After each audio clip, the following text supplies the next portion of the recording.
We'll see patients who present after TIA, RIND, or stroke, or patients who have symptoms of amaurosis. Sometimes we'll see patients after trauma or unexplained symptoms that might be related to dissection. Some patients may have an asymptomatic bruit, so they'll look for underlying atherosclerotic disease. Again, follow up patients after endarterectomy or stent placement. In our practice, we see a lot of patients prior to coronary artery bypass and other vascular surgery. And we certainly follow patients with known disease to see if there is progression. Now, the way I think about this examination is being composed of three distinct parts that come together to form a coherent picture. Look at the gray scale to see if there's presence or absence of plaque. I use color to look at flow dynamics.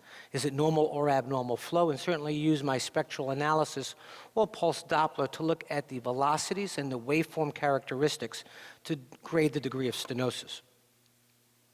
Now, we have three different parts of the exam, three techniques that we use. We use color flow, we use power Doppler, which we already mentioned earlier today because it gives us increased sensitivity, and certainly duplex Doppler so that we can get waveforms to look at velocities and flow patterns. All these techniques rely on the same basic principles. We send in a train of sound waves at a known frequency. Typically for our carotid studies, it's somewhere between 4 and 7 megahertz. And when these sound waves are reflected by the moving red blood cells, there's a change in the frequency which is detected by the unit. And the unit determines the approximate velocity of those moving red blood cells by assessing the change in frequency and taking into account the angle of inclination. So that's why it's so important to know what that angle is and to correct for it during our examination, because the angle is used to determine the velocity in that segment. Our basic protocol includes both sagittal and transverse views of the carotid arteries. And we're going to take Doppler waveform samples at multiple locations. Traditionally, we take them in the proximal and distal common carotid artery. I like to take 3 samples from the internal carotid artery, proximal, mid, and distal segments. We always obtain waveforms from the external carotid artery, and that's important to make sure that you're not making a mistake with the internal carotid, and we always sample the vertebral artery. Now, certainly, as with all of our Doppler examinations, recognizing the normal waveforms is critical. And one of the things that we can learn to recognize is the classic low resistance pattern in the internal carotid artery. As I mentioned earlier when we talked about the celiac and its branches, we said that the vessels that supply the low resistance organ, like the brain, the liver, the spleen, and the kidney, demand continuous forward flow throughout the cardiac cycle. So the normal flow pattern in the internal carotid artery should have a forward flow component in systole and continuous forward diastolic flow. Any deviation from that pattern is abnormal. Should always be forward flow in diastole in the internal carotid artery. The external carotid artery has a different pattern. It has high resistance because it's feeding the skin and the muscles of the face and neck. So unless the patient is chewing a heavy-duty sandwich, there really shouldn't be any reason to have low flow in the external carotid artery. So we'll see our forward flow in systole and little flow in diastole, and that is one of the key features that allows us to distinguish those vessels. Obviously, another important distinguishing factor are the branches that we see from the external carotid artery.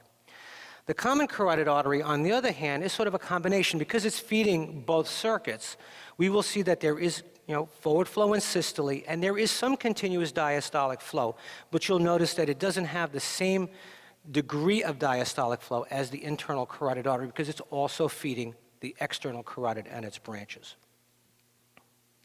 Some more basic stuff. It's important to recognize that most stenoses occur in the proximal ICA near the bifurcation because that's where atherosclerosis likes to develop. We know that any bifurcation points is a prime site for atherosclerotic disease. So the carotid bifurcation is no exception.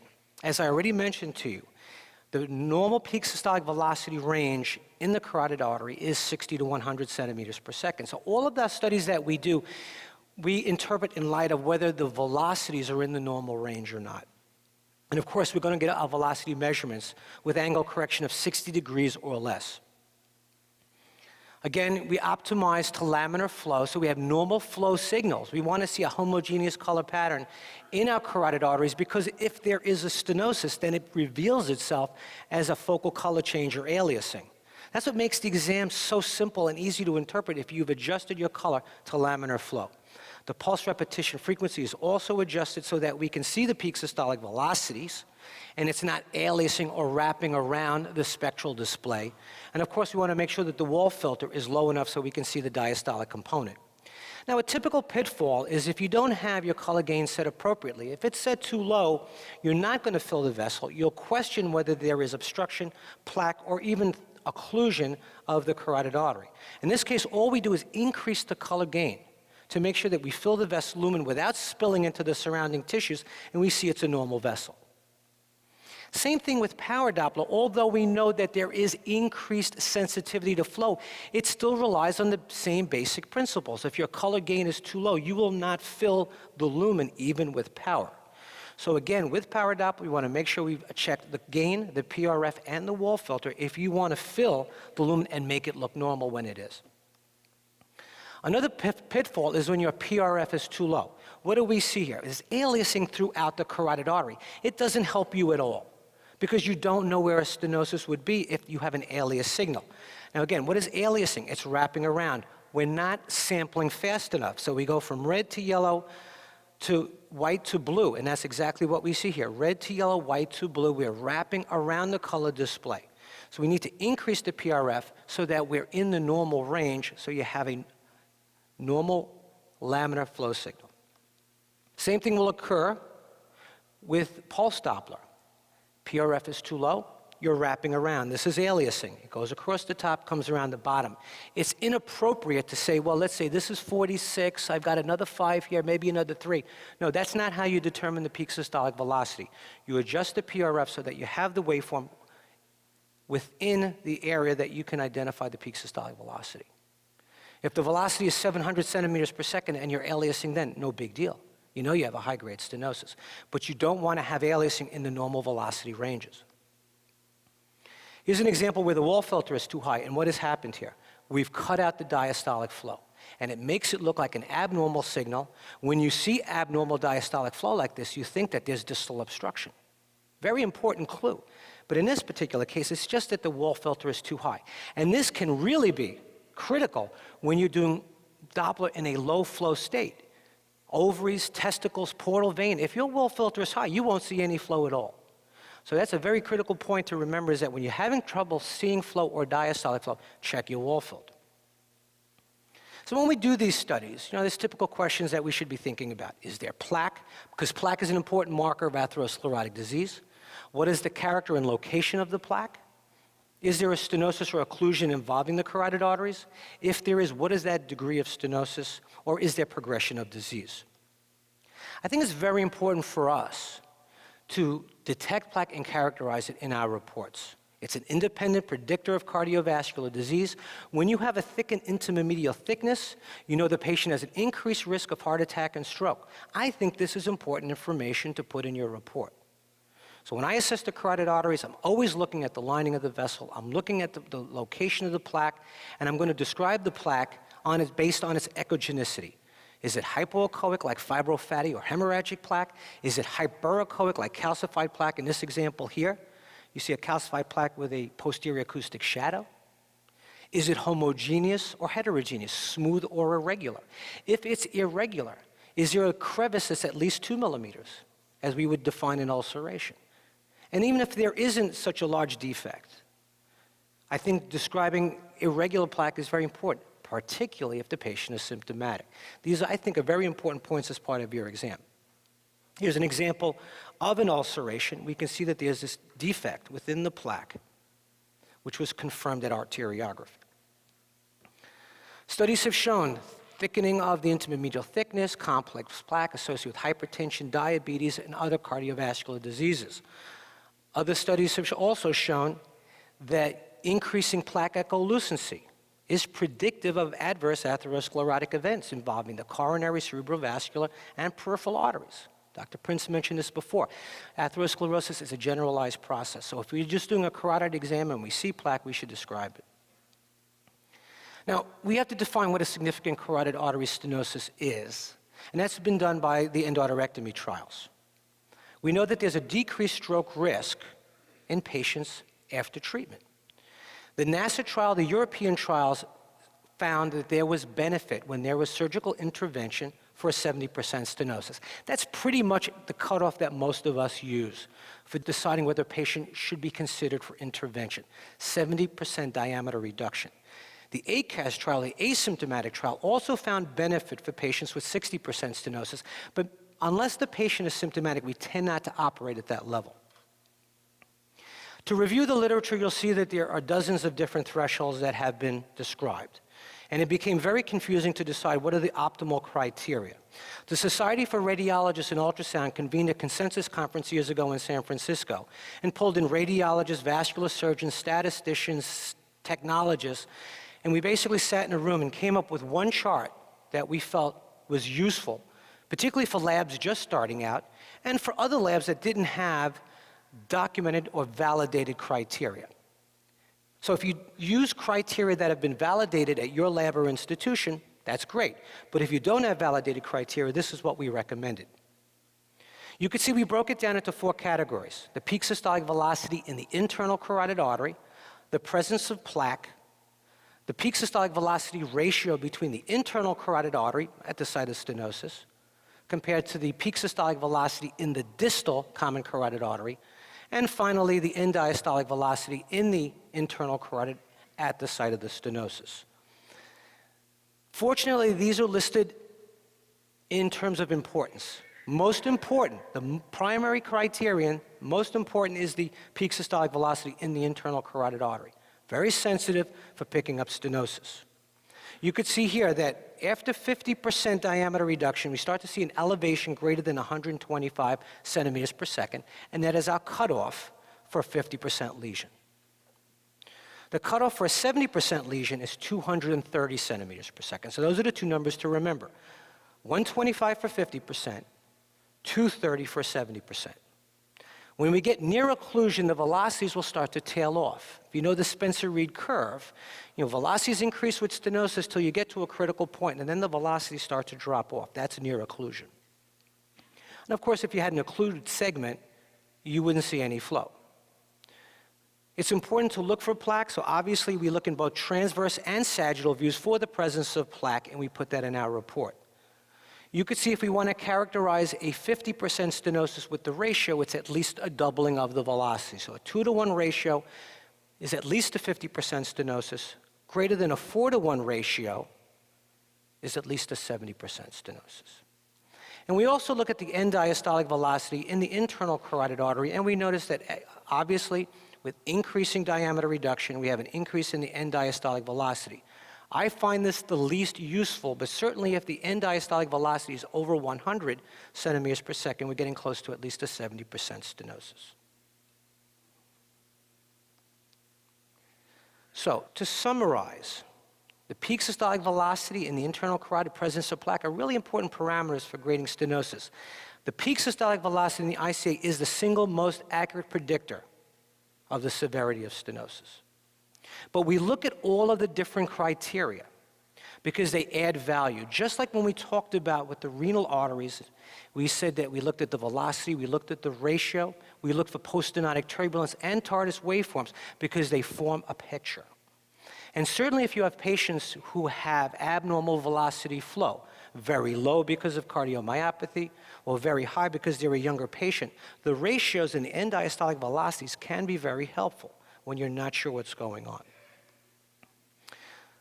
Let's show some other features. Obviously here we have in this color Doppler clip, we see aliasing at the site of the stenosis. See how easy it is? It draws your eye to the abnormality so you know where to place the sample volume to get the highest peak systolic velocity.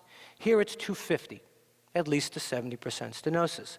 But we don't stop there. We continue to drag the sample volume into the post-stenotic area, and you see that very disorganized, chaotic flow pattern consistent with post-stenotic turbulence. And again, the value of that is it tells you it's a flow-reducing lesion. Okay, remember, seeing post-stenotic turbulence, TARDIS waveforms, it's a pressure-reducing stenosis, and obviously something to consider. I like to show this case because it puts everything together. Here's a patient that presents with weakness. And clearly on the color clip, you can see that there's a high-grade stenosis there. There's narrowing, there's aliasing, and the velocity is over 500 centimeters per second. But that's not the point. What I want to illustrate for you is that within this stenosis, you can get a whole spectrum of information. You could see here in this first sample taken from the distal common carotid artery, the dampening of the flow because all those red blood cells have to siphon through that stenosis. So there's decreased blood flow proximal to the stenosis. And then you can see there's like a 10-fold increase in velocity as all those red blood cells are moving through the stenosis because of narrowing of the channel, the increased velocities. But we don't stop there. We continue to follow it into the post-stenotic area where the red blood cells swirl around, lose velocity, and they move in a bidirectional pattern, and it's a very abnormal pattern. So we see the pre-stenotic waveform is dampened, we see the post-stenotic waveform is turbulent, and then if we continue downstream, we get a tardus parvis waveform. So when you see those tardus parvis waveforms, you know there's a proximal lesion. Now, one of the most important decisions we have to make is the artery occluded or not.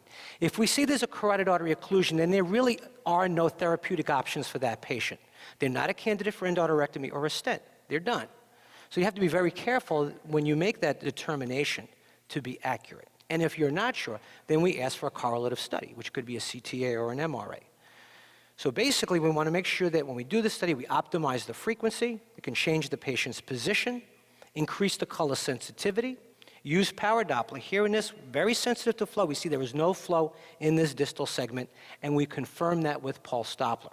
All important parts of the exam.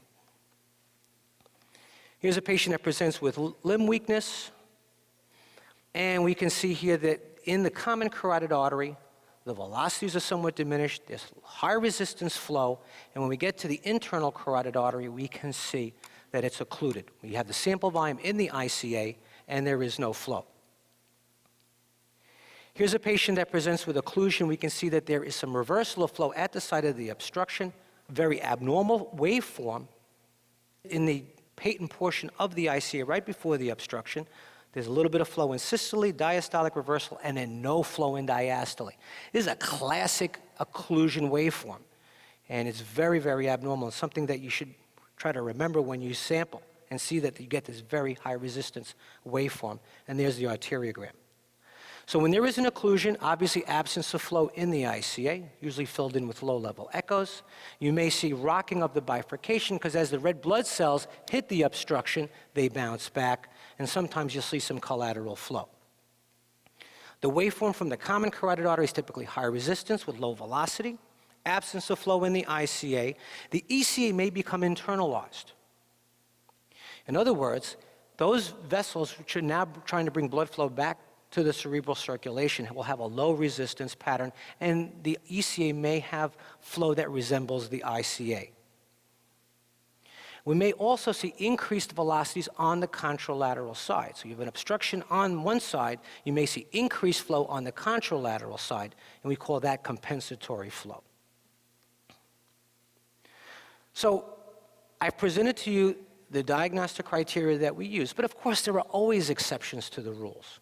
And some of those exceptions include patients that have lesions that are not at the bifurcation, but can be in the proximal CCA or the distal ICA, so it's important to look in those areas.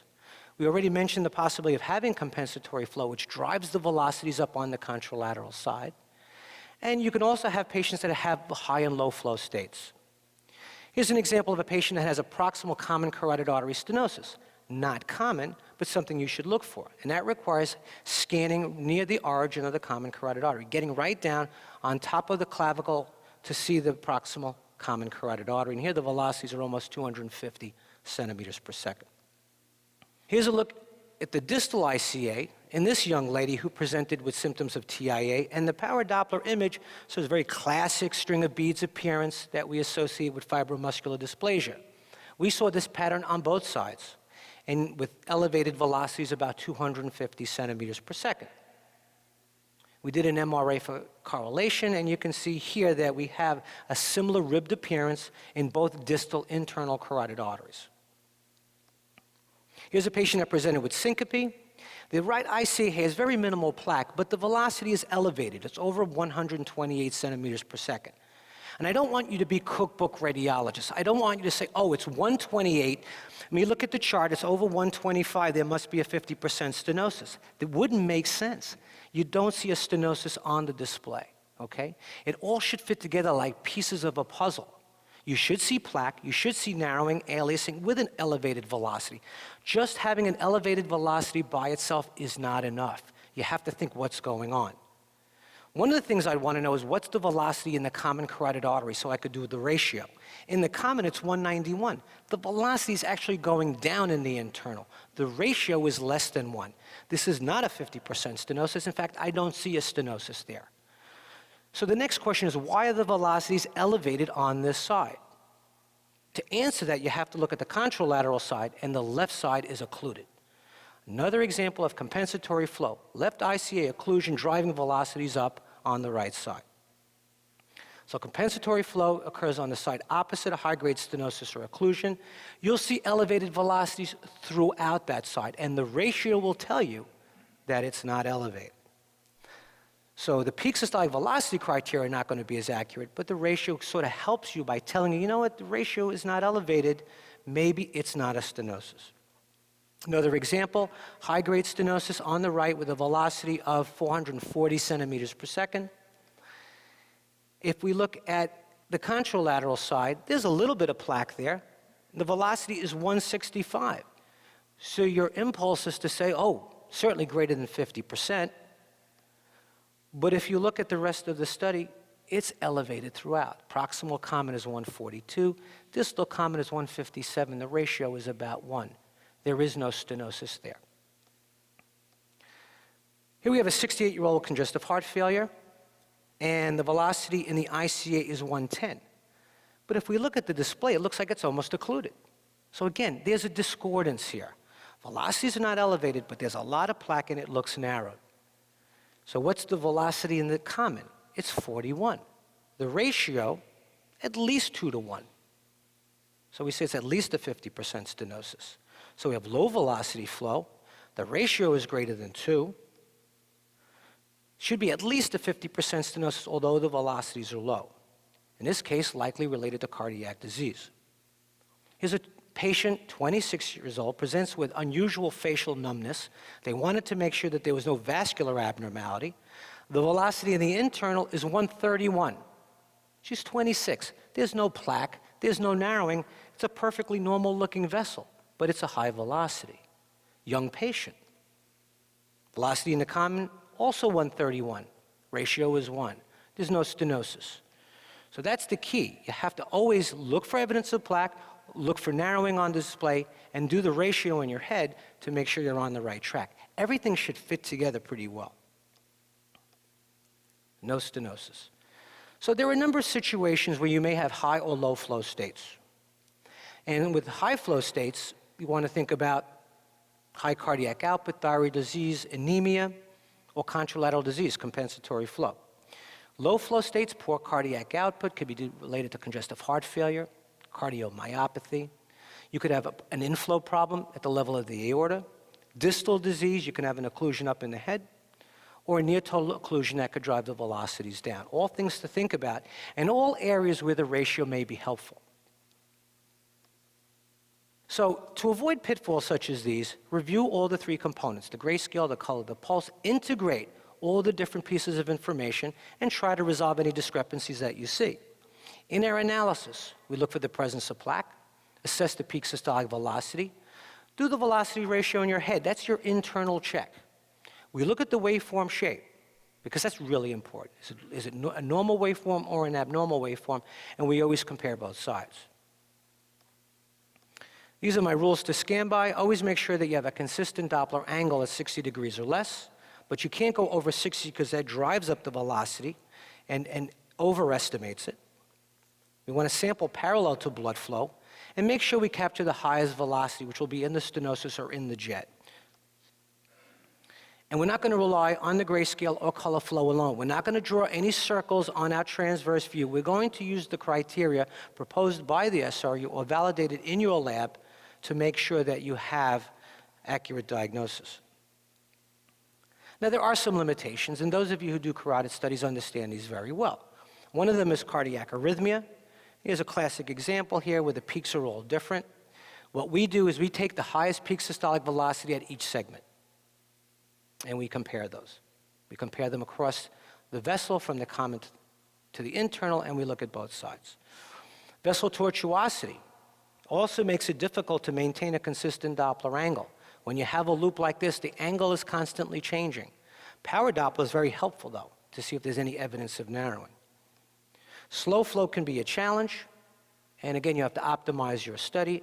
And if you have long calcified plaques, that may obscure important information.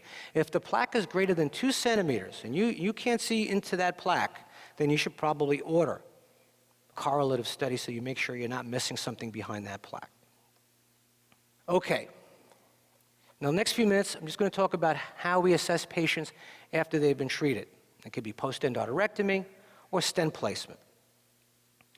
For patients that have endarterectomy, we know that there's a recurrent stenosis rate, about 4 to 22%. So we follow patients on a regimen. The restenosis that we may see is caused by myointimal hyperplasia, in addition to progressive atherosclerosis.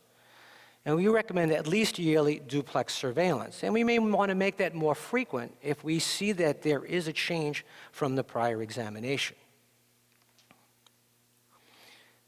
It depends on the type of procedure whether we'll see a change in the velocities from low to high. If they use a large patch, the velocities may actually be decreased across the endarterectomy. If they don't use a patch and it's a primary closure, then the velocities may be slightly higher than normal, and that's important to know. But regardless of the type of procedure that's done, the standard Doppler criteria are used to grade restenosis in these patients, just as I presented to you. Things are a little bit different when it comes to stents. One problem is there are few published studies. We don't have many validated studies for what are the best criteria to evaluate patients with carotid stents. We know stent restenosis can occur within 6 months, and that's why we need to follow these patients on a regular basis. We also know that we expect to see increased velocities across a stent, and that's because basically the plaque hasn't been removed. We've just stuck this stent in there, and we've dilated it to try to improve the size of the residual lumen. So it's going to be a little bit smaller, and there is going to be some residual narrowing. So increased velocities are the rule. In general, if the velocity is less than 150 and the ratio is less than 2.2, we consider it somewhere in the normal range. Some studies have shown that we consider at least 50% in-stent restenosis when the velocity is greater than 225 centimeters per second, and the ICA-CCA ratio is greater than 2.5, with a doubling of the intrastent peak systolic velocity. So some take-home points from this presentation. You need a consistent exam protocol and criteria, which should be validated. The peak systolic velocity and the presence of plaque are primary parameters. Remember, we said the peak systolic velocity is the single best criteria. The ICA-CCA ratio and the end diastolic velocity are important internal checks, particularly when you have tandem lesions or high and low flow states. The Doppler criteria I presented have only been validated for the internal carotid, not for the CCA, not for the external, nor was it validated for the vertebral, just for the ICA. And you have to know your limitations. When you're unsure, you should probably order a correlative study.